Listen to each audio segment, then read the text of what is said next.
Hi, I'm Colin and welcome to How to Paint Watercolours. So if you're ready, we'll get started and we'll paint this one.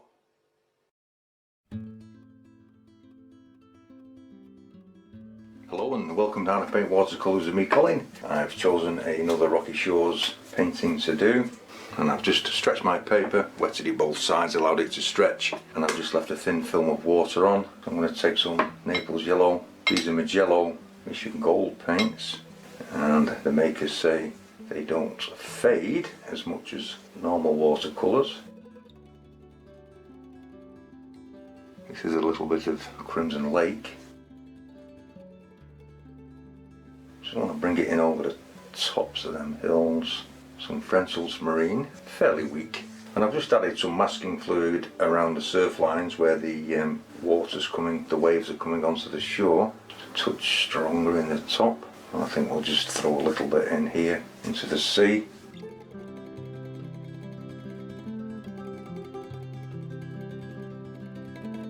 On the shoreline here, we'll just bring some of the Naples yellow down onto the beach and into the surf, bringing the two together there. French ultramarine with burnt umber, just to really deepen this side a little bit.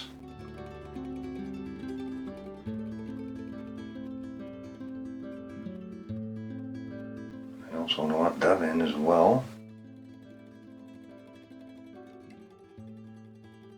These are just the initial washes. Touch more Naples yellow down here, some of the Crimson Lake, a little strong. Bring it into the sea.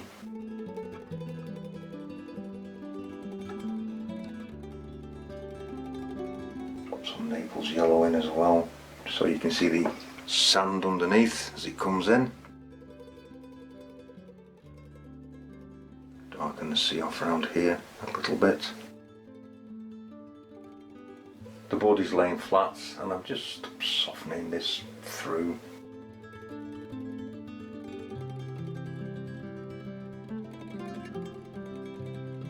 I'm just going to take some of the raw sienna. Some of these hills I just want to add a little bit into them. I don't mind it spreading into the sky, it won't really matter. You'll hardly see this, I think, if I can get this right.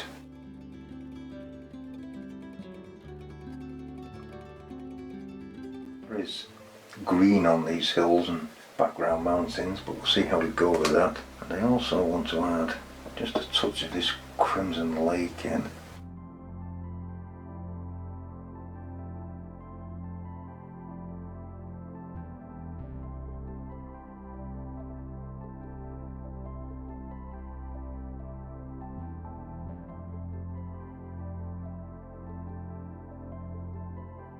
Just taking some of the Naples yellow, Crimson Lake. Drop some of that into the beach. Into the sand. I'm trying to make these hills very soft. And then we're going to leave this to dry off a moment or two, and then we'll just put some clouds in, but this is too wet at the moment, so we'll have to leave it. I've left that about 10 minutes, and what this does, it allows the paint to settle through the water onto the paper into all the nooks and crannies. I'm getting a dry kitchen towel and I'm just rolling it up for some scraggy ends, and in this corner here just pull through the paint.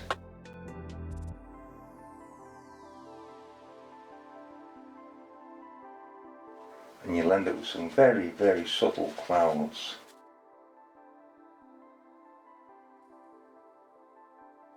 And I don't want to press too hard because I don't want to lift too much paint out. I just want them to be subtle. And I'm going to leave that as it is. And now we're going to leave all that to dry. Now that's nice and dry, you can see, I think you can see the clouds in there. And I just want to mix up a little grey purple, grey violet, so a little on the bluer side, touch of burnt umber in it, so I don't want this to be too vibrant. quite dull. I'm going to take some clean water. I'm just going to re-wet this background hill.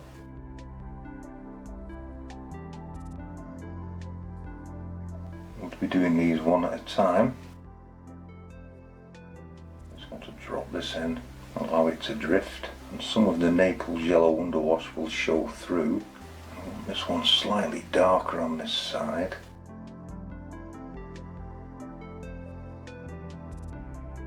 Just into the bottom, just a tiny touch of a stronger Naples yellow.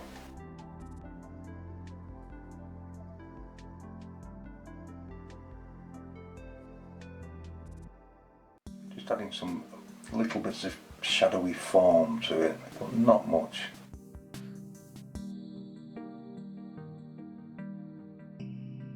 Misting it up at the bottom. Just by lifting a little paint out.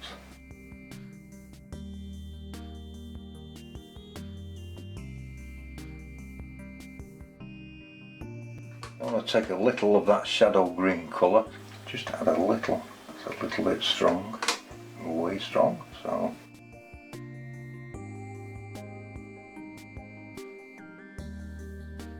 pull that back a bit. It's quite a bluey green, so should be reasonably okay. Just watering it down. So always being mindful of what the manufacturer says, that there is not much colour change. I'm going to do each individual one as we go, so we must let that dry. Now that that's dry, we'll come to this one. Re-wet it. I'd like to set these back just a little further, making sure there's plenty of water to move the paint around. Once again, some of my violet colour.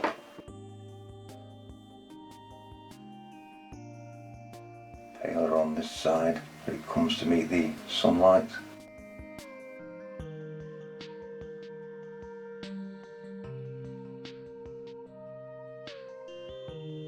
Just encouraging it to flow down a bit, because I do want these a little lighter. Pick some of that green, add some blue to it. Possibly a little strong, so very watery, very, very watery.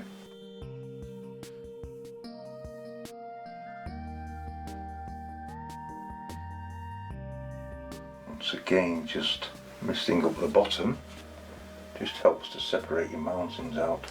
And then I'm going to leave that to dry. Then we come to the next hill, and we're going to re-wet that one.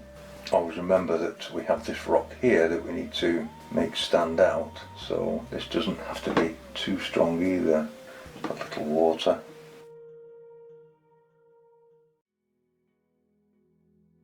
Once again, taking some of my violet. I don't mind this being slightly stronger.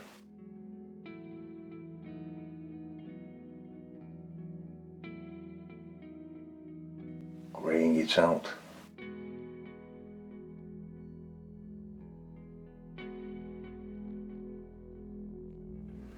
Basically tracing the outline. Just want to drop some of the Crimson Lake in.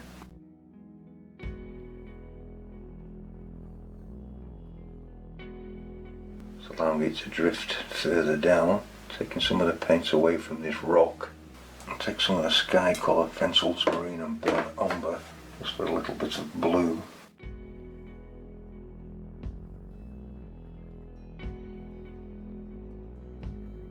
Very pale. Once again, I want to add some Naples yellow along the bottom.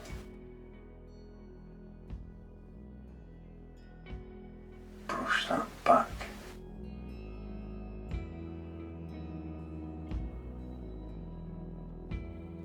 Green, making it slightly stronger. There is some greenery on this hill, but it's a nice bluey green. The bluer it is, the more it recedes. So I don't want it to come too far forward.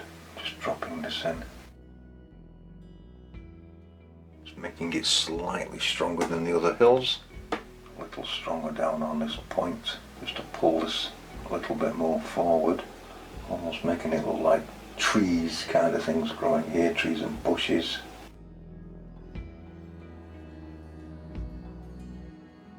Just gives a little movement into this hill. And then I'm going to let that dry. Now that everything's dry, what I've done off camera is I've just re-wetted the whole of the sea area and where the beach is. And there's nothing really to see with that one. How to do that, it could just take a little bit of time. And I just want to strengthen areas of this up. So I'm just going to add some of the Crimson Lake in. Now that we can see the depth of the hill, we can judge the depth of the sea. I do want it to be darker out here. Going around the rocks, I'll take some of the French ultramarine again. So I'm just going to darken it with some of the burnt umber.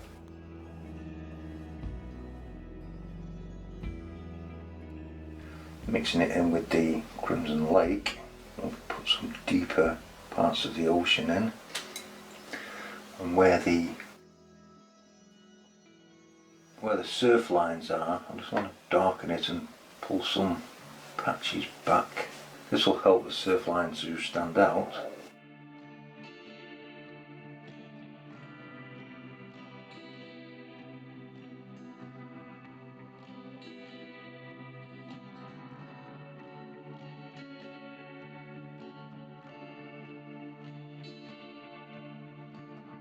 And also taking some of the Naples yellow and re-dropping this in, and I'm strengthening it up along the bottom and bringing this into the sea as well, paling it up as it goes towards the top. Darkening this bottom corner, French ultramarine and burnt umber. And I want to add some violet into that.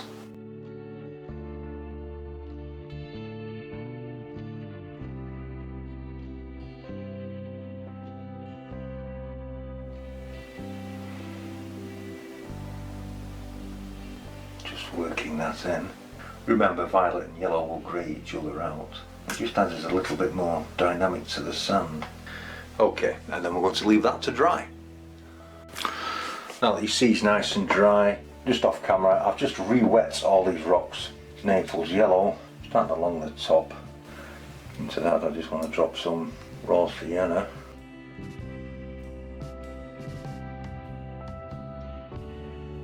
Pulling it through. This is just the underwash.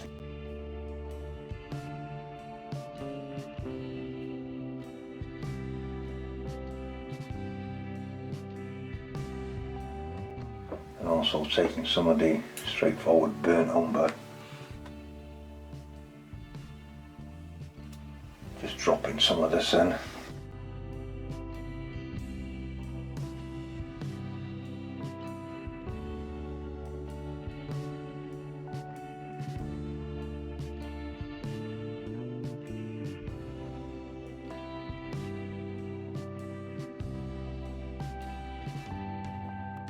Make this one quite dark here because I don't want too much detail on this one because I don't want your eye to come too far out of the picture.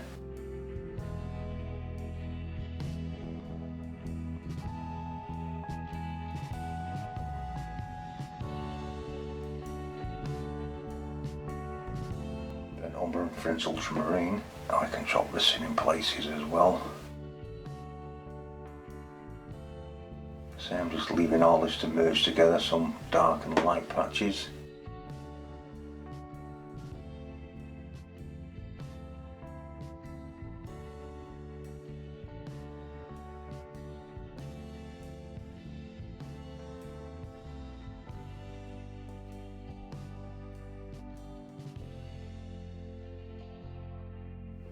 The board is set at an angle, so this will drift down.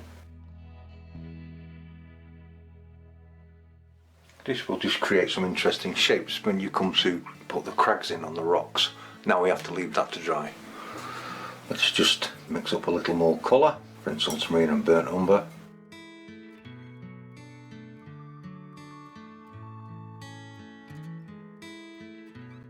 Begin to put some crags on these, and I'm just using the brush in the direction I want these crags to run, deep shadows, allowing the paint to break off the brush and create a hit and miss effect, the same way as I do my mountains.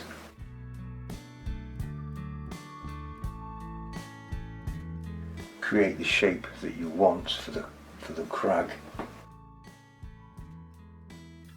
Try not to worry about this too much. It can be a little daunting sometimes, and if you get one a little strong, you can always soften it off with a damp brush. A little bit like that. It just helps to form the rocks better.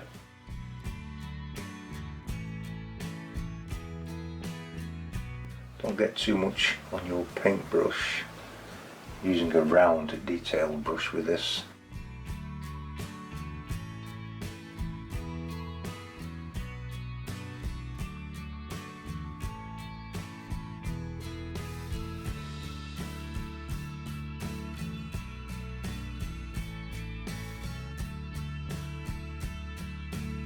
The actual dry paint underneath will actually help pull the paint off.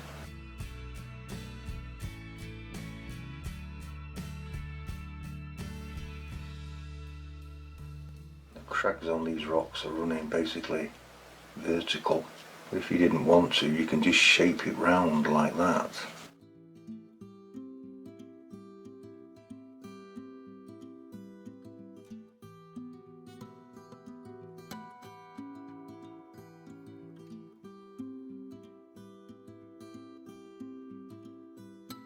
It sometimes helps if you don't think about it too much.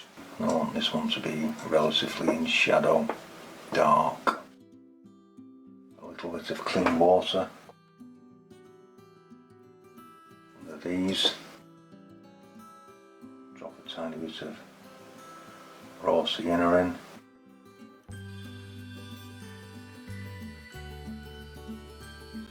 A tiny bit of burnt umber French ultramarine.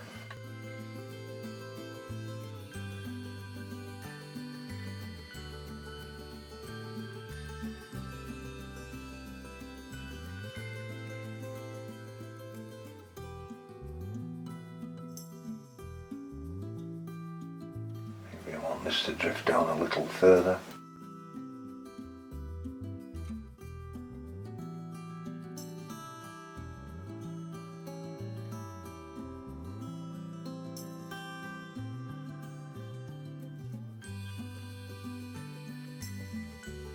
Pull that over here.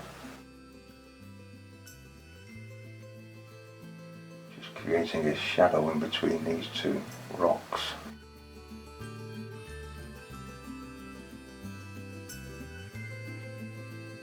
To create a violet again. Bluey violet. Just dull it down. A little more water to it. Pull this along the bottom just to deepen it.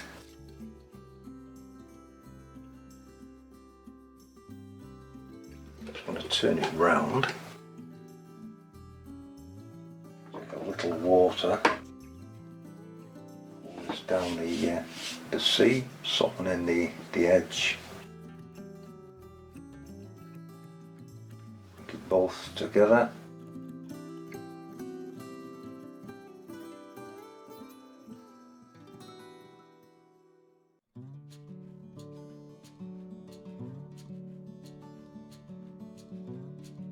Just deepens it slightly. And once again, okay, now everything is dry. I've just put a few seagulls in there and just scraped some water lines in with a craft knife and a ruler. You've seen me do that before. But I want to put some sparkle. You know how you see the surf coming back off these shoreline waves and they're all bubbly? You can do that simply with a piece of sandpaper, rough sandpaper, and just pull it backwards.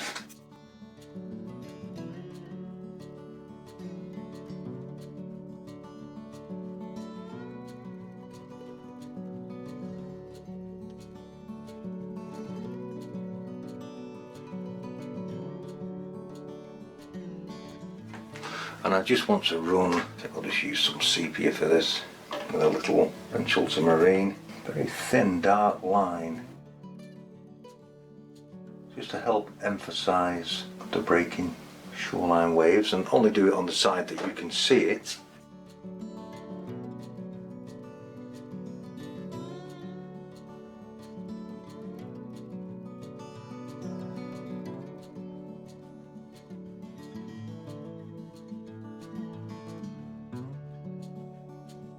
So now you get around to a really nice bit. This is where you get to sign it, mount it and frame it. Like I say, I hope you've enjoyed this. I'll leave a link to the paint mixing video for this for the Magello Mission Gold watercolours. And once again, thank you very much for watching.